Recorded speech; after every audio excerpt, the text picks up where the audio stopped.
anak-anak, apa kabar? Semoga kalian selalu sehat ya. Wah, tidak terasa pembelajaran IPS kita sudah sampai di tema 8. Hari ini Bu Fransi akan mengajak kalian belajar untuk tema 8 khususnya di subtema 1. Nah, di subtema 1 ini nanti kita akan bahas tentang jenis-jenis kegiatan ekonomi masyarakat. Sebelum kita memulai pembelajaran pada pagi hari ini, alangkah baiknya jika kalian mengetahui tujuan pembelajaran apa saja yang akan kita capai pada pembelajaran berikut ini. Yang pertama, setelah kalian menyimak video pembelajaran IPS ini, kalian diharapkan dapat mengidentifikasi jenis-jenis kegiatan ekonomi masyarakat. Kemudian yang kedua, setelah menyimak video pembelajaran ini, kalian diharapkan juga dapat memberikan contoh jenis-jenis kegiatan ekonomi yang ada dalam masyarakat. Baik, akan kita mulai untuk pembelajaran hari ini. Nah, jenis-jenis kegiatan ekonomi masyarakat yang akan kita bahas hari ini ada 8 jenis. Yang pertama adalah pertanian dan perkebunan, yang kedua adalah peternakan, yang ketiga perikanan, keempat perhutanan, kemudian yang kelima pertambangan, lalu yang keenam perindustrian, kemudian yang ketujuh perdagangan, lalu yang terakhir adalah jasa. Kita akan bahas satu persatu jenis kegiatan ekonomi ini. Yang pertama akan kita bahas yaitu tentang pertanian dan perkebunan. Kalian pasti sudah tidak asing ya dengan pertanian dan perkebunan. Nah, pertanian dan perkebunan ini adalah usaha pengelolaan suatu lahan dengan menanam tanaman budidaya. Biasanya pertanian dan perkebunan ini banyak dilakukan oleh masyarakat di negara agraris seperti di negara kita, yaitu negara Indonesia. Contoh hasil pertanian adalah padi, sayur-sayuran, jagung, buah-buahan, dan juga umbi-umbian.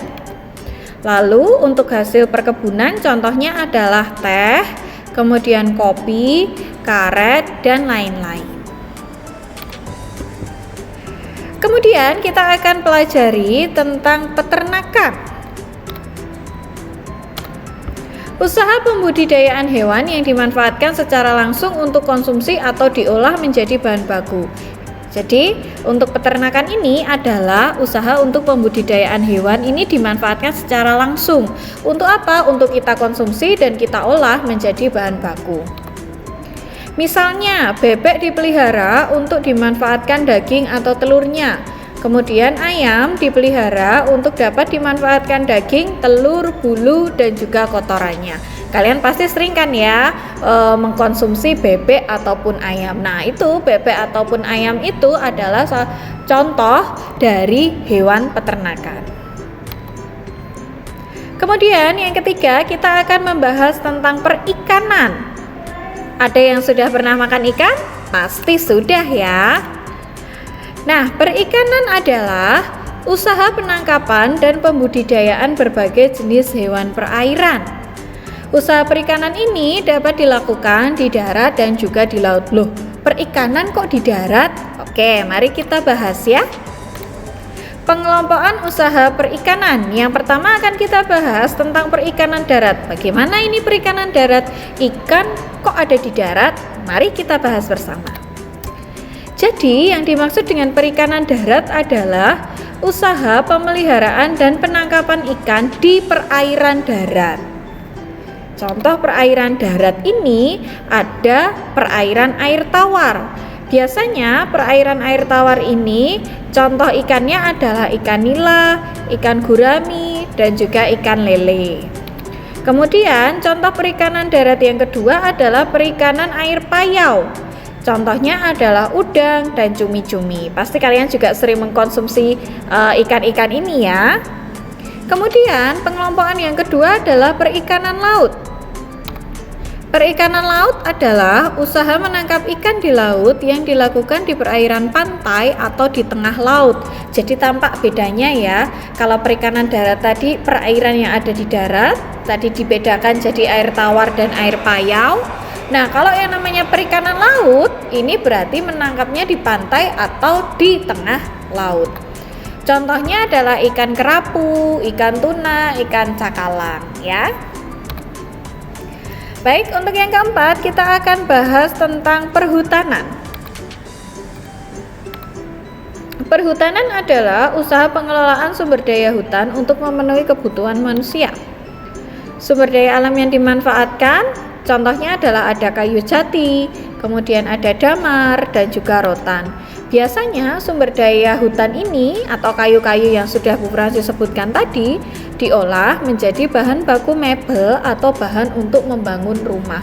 Mebel ya, itu seperti kursi, meja, lemari. Nah, itu mebel itu diolah dari kayu-kayu yang ada di hutan.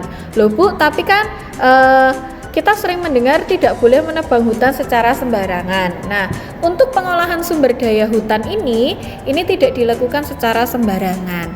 Dulu pernah Bu Fransi menyebutkan jika kita menebang pohon maka kita harus mengganti dengan beberapa pohon.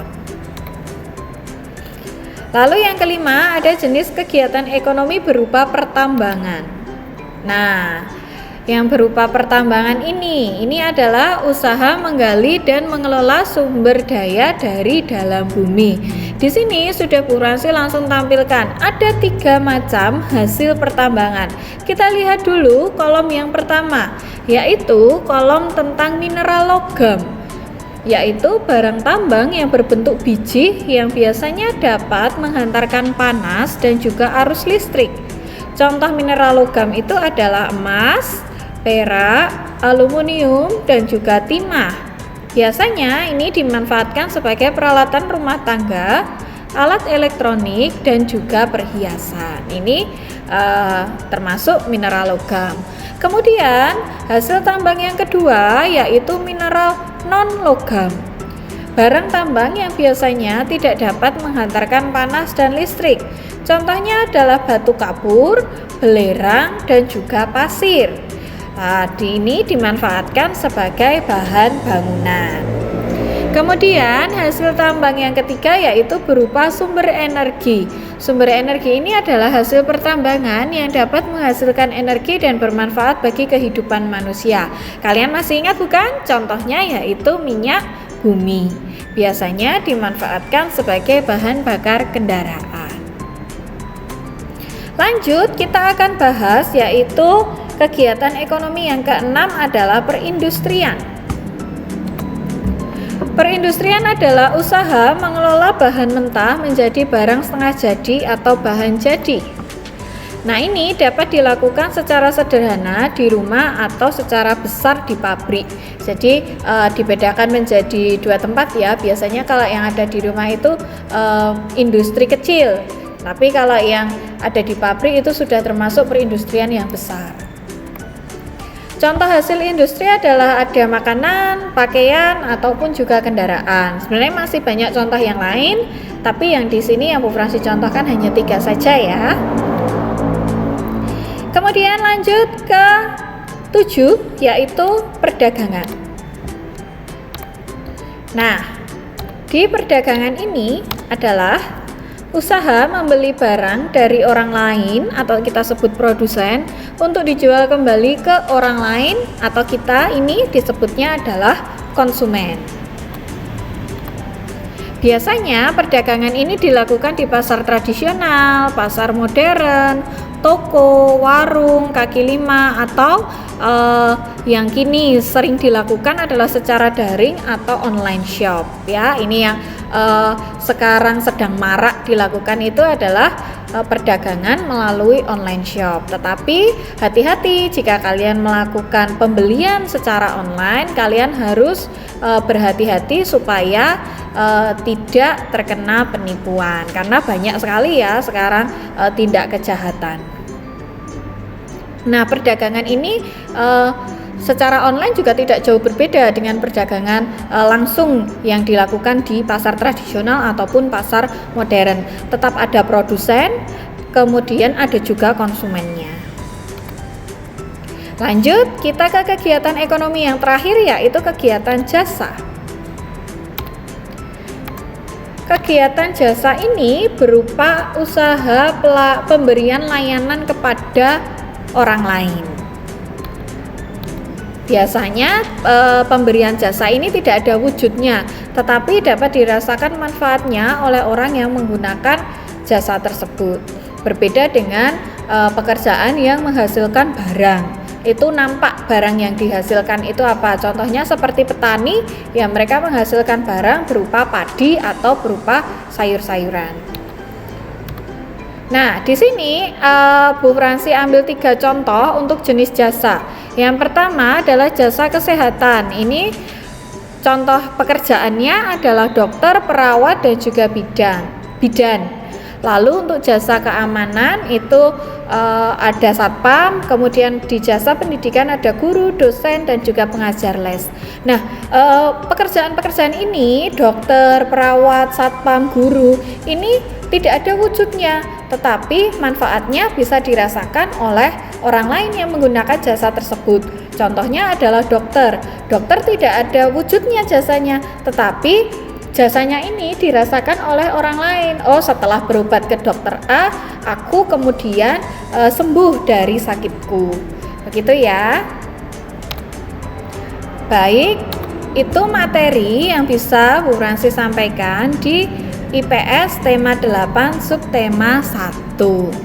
Semoga pembelajaran yang Bu Fransi berikan ini dapat bermanfaat untuk kalian.